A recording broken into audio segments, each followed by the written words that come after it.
hybridization is a really important event that happens in nature. It has implications evolutionarily and also economically. And one of the really interesting outcomes that can happen when hybridization occurs is the emergence of novel phenotypes. So looking at this slide here on the left, we see this example of salamanders. And the two outside salamanders are the parents, and in between that is the hybrid.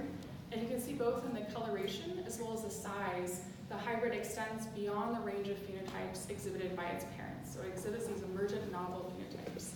And on the right here, we have these two iris species. And when they hybridize, their hybrid can inhabit an entirely new niche and habitat unavailable to its parents. So ecologically, it's exhibited this emergent phenotype. So we're interested in this example of hybrid novelty, and we're exploring it in a Mimulus system. So we're looking at the Schlutius complex out of Chile. It consists of 4 species which have broadly overlapping ranges, 2 of which are exhibited up above. These 4 species are morphologically distinct from one another, but they're readily interfertile, and we see natural hybrid zones occurring where they overlap in nature. So what we did is we crossed 2 of these species, Mimulus cupreus and Mimulus variegatus, and you can see that these 2 parental species have very strong, consistent pigmentation across their petals, so they don't exhibit any kind of speckling or spotting. But once you cross those hybrids exhibit a wide range of phenotypes and patterning that don't occur in their parental species. So this change mainly occurs in 2 different pigments, carotenoids, which are the yellows that you see, so this range in intensity of carotenoids, and then also anthocyanin, which is the red and pink that you see. And this occurs in a range of different speckling and spotting patterns. So we know a lot about pattern formation, especially in the animal kingdom. So in the stickleback, for example, and the striping and spotting in butterflies, we know a lot, but we know a lot less about pattern formation in the animal or in the plant kingdom. So some work has been done vegetatively on trichomes or stomata and pattern formation there, as well as some reproductive structures and more simple patterning, like the presence or absence of a spot in the center or symmetry. But a lot of the pattern formation that we see, especially in floral traits, are very complex in the plant kingdom. And we're interested in exploring this very complex patterning in our system as well. So not only looking at the emergence of these novel phenotypes and hybrids, but also understanding the mechanism of this pattern formation from their genotype. So there are a few questions that we want to answer with this project. First, we want to establish to what extent is the pattern variation in this F2 population that we see due to genetics rather than the environment or stochasticity, and we're pretty confident that it is. So if you look at these 4 panels, each panel represents 3 flowers from the same plant in an F2 population, and each different panel represents a different plant in that F2 population. And you can see really strong differences in variation between each of these plants, but not much difference between flowers within the same plant. So we're confident that there's a genetic basis for the patterns that we're seeing. We're also interested in whether these complex spatial patterns also reflect an underlying genetic complexity. So we see many loci of small effect all contributing to the patterns that we see, or whether this is actually a pretty simple 1 or 2 locus system that sufficiently explains the variation that we see in the F2 population. We're interested in the hybridization component of this. So in the case of this very hybrid-specific color patterning, we want to know what the role of the interspecific genetic interactions are in creating the patterns and the speckling that we see. And we're also interested in understanding the mechanism of the patterning. So what kind of regulatory networks and gene interactions actually come forth, interact to create the speckling and spotting phenotypes. So to do this is no easy feat. These, as I mentioned, we're interested in the complexity of this patterning that we see. And so to measure it, we want to do something that would be informative and allow us to quantify the traits, but in a way that was easily mappable to the genotype and understandable to us. So we created a pipeline. First, we image these flowers in a very standardized way. We take 3 petals from each flower, the lower lip and the 2 upper petals. We cut those in a standardized way, lay them on a tape with a color code, and then input those into MATLAB, where we can separate out each of the petals from each other, then also the petal from the background, and then the carotenoid and the anthocyanin within each petal. And then we upload those into a pipeline we developed in Python, and that's where we do the quantification. And we can do a lot of things with this pipeline. It's very flexible, we can add things, and we can analyze different parts of the petals separately. So here's an example of some of the things we might be able to do with that pipeline. You can see up above the original image of the petals. We can separate out the petal, just the speckling. We can separate out not only the anthocyanin, but the different parts of the anthocyanin. So that allows us to count spots. And it can also learn as we tell it which spots are separate from each other, because as we can see that these two spots might be distinct, they have different centroids. When they merge together, it's harder for the computer to do that. So you can teach it how to do that better. And then we can also separate it out into different regions where we can look at just the edges, or just the tips, or just the center. And that allows us to quantify a range of things. Some of the things that we want to quantify are then the proportion of anthocyanin on the petal, the lacunarity of the pattern, which is basically how much it follows a fractal-like pattern, the intensity of carotenoid on the petal, the dispersal of the patches, the number of the patches, and then how centered those patches are. So far we've imaged and quantified over 1,500 flowers from 358 plants, and we've sequenced 364 of those F2 individuals. The next step then will actually be using QTL linkage analysis to map the phenotype to genotype. But we're working on a better reference genome before I show you any of those results. So for now, I'll just show you some of the phenotype results we have and what we can infer from those. So plotted here are PCA plots of over about 50 traits that we've measured from the upper petals and then the lower petals. And what we're interested in this kind of plot is to see whether or not these traits allow the individuals to form distinct genetic clusters, which might indicate that there are a limited number of genetic combinations capable of producing these phenotypes. And then it might be more the case that there's a simple one or two locus system that can explain the variation we see. But what we actually see is there's quite a continuous variation in these phenotypes. So we think that there's probably an underlying genetic complexity that leads to the phenotypes we see.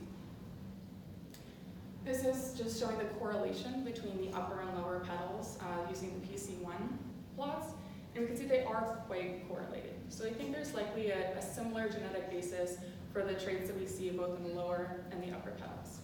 I haven't shown it here, but there are some exceptions to that rule. There are some traits where there does seem to be quite different genetic basis in the upper and the lower petals. And we're interested in exploring that further as well. So here are just to sort of convince you that there is continuous variation in these traits. I've just shown 3 here. So on the left you see the proportion of the edge covered by spots. That pretty much varies all the way from none of it to all of it. In the center we see the number of spot centroids that fall in the center region of the petal. See there's a range of those as well. And then the proportion of the center of this petal that's covered by spots. And again, that varies from none of it to pretty much all of it. So here is a correlation map of the about 50 traits that I put into that PCA analysis. And what we want to do here is basically, as you can tell, 50 traits is a lot, especially to map genetically. There's a lot of redundancy built into there, and we want to be able to pick apart the traits that are independent from each other and tell us something unique about the pattern that we see. So we want to look at this correlation map to sort of see what is mapped to each other and where we can just pick out one of those to represent a suite of traits versus what's unique and we want to measure separately. And there are regions of the map where you can see traits are quite correlated with each other, and these are ones where you want to narrow down and just pick out a few of those that would be representative of a whole bunch of traits. But there are other regions that are less correlated or maybe even anti-correlated, and those are also informative and would help us pare down all of the traits we've measured into just the ones that make sense for us to map genetically to be able to explain the pattern that we see. As I mentioned, the other component of this, beyond the genetics and the phenotyping, is actually developing a model to explain the pattern we see using a mechanistic approach. So we started with a reaction diffusion model to explain the pattern. And this made sense to us because it's one of the best known theoretical models for these periodic spatial patterns, and it's been used in a variety of biological systems like digit formation or seashell patterning. So we thought it was a good start for our system. And it's a pretty simple model. It requires 2 things, an activator and an inhibitor, that have differential diffusivity through a system. So as you can see at the bottom panel, there's a wide range of different patterns that it can form, and we wanted to know whether this might help explain the patterns we see in our system of F2 plants. So what I'm going to show you here is one simulation we've done using creating these petal-like plots and then having a set number of parameters, including the diffusivity of the different activator inhibitor, then also the self-activation rate. And we wanted to know whether it could create the speckling that we see.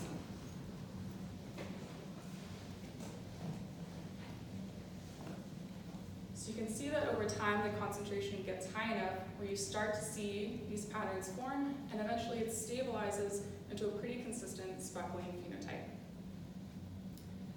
But what we want to do with that that's important for our system is then attach a genotype onto the patterns that we see. So what we've done is then mapped these parameter values onto a specific genotype. And our system is an allotetraploid, so not only is it a polyploid, but it has these two components to its subgenome derived from the parents of that initial hybridization event. So there's a range of different allele combinations it might have because each part of its genome might be homozygous or heterozygous for each allele at a particular parameter value. So then we did these different simulations that I showed you before for a wide range of different parameter space for diffusivity and for self-activation rate, as I'm showing here. And it created a range of different phenotypes. But you'll note that most of the parameter space is filled by phenotypes that look a lot like the parents. Where there's just a solid pigmentation across the petals, and you don't actually see a lot of this speckling spotting in the F2 population. But in a narrower part of the parameter space, you actually see that speckling that we're interested in. So we're interested in narrowing down the parameter space into something that's interesting for us to give rise to these periodic spatial patterns that we see in our F2s. But the variation in the F2 patterning, and some of these recurrent traits like we see a very consistent tip spot or center spot, aren't really sufficiently explained by this reaction diffusion mechanism. There's something more complicated going on here. So then we wanted to better our model by incorporating not only the contribution of genetics and genotype, but also spatial non-uniformity to our model and to the development of those petal spots. And what I mean by spatial non-uniformity is that you can't think of the petal as like a petri dish filled with agarose where everything can happen equally at all parts of it. It's a more complex structure than that, where things might diffuse differentially at different parts, and there's a structure to that that would affect how the pattern forms. So what we're interested in doing is incorporating the role of venation into our model. And venation might act as, the veins might act as several different things. They might facilitate the diffusion of these activators and inhibitors. They might provide a barrier to block the diffusion of those things, or they might provide a source for each activator and inhibitor. Preliminary studies indicate that they do seem to play a role. They are correlated with our spots, but we're working on understanding exactly how that works. So as you can kind of see, we've been able to image the plant in color and get its phenotype. Then we can clear the same petal, just get its veins, image that, and then overlay the two, and ultimately we'll be able to incorporate that into our model and understand the role of venation in the petal spot patterning. So with that, I'd just like to thank everyone, especially my lab, the Puzey lab, and my advisor, Dr. Joshua Puzey, everyone at the Cooley lab at Whitman College, and then also everyone who's helped with sequencing and genotyping, and SF for funding and the College of Engineering.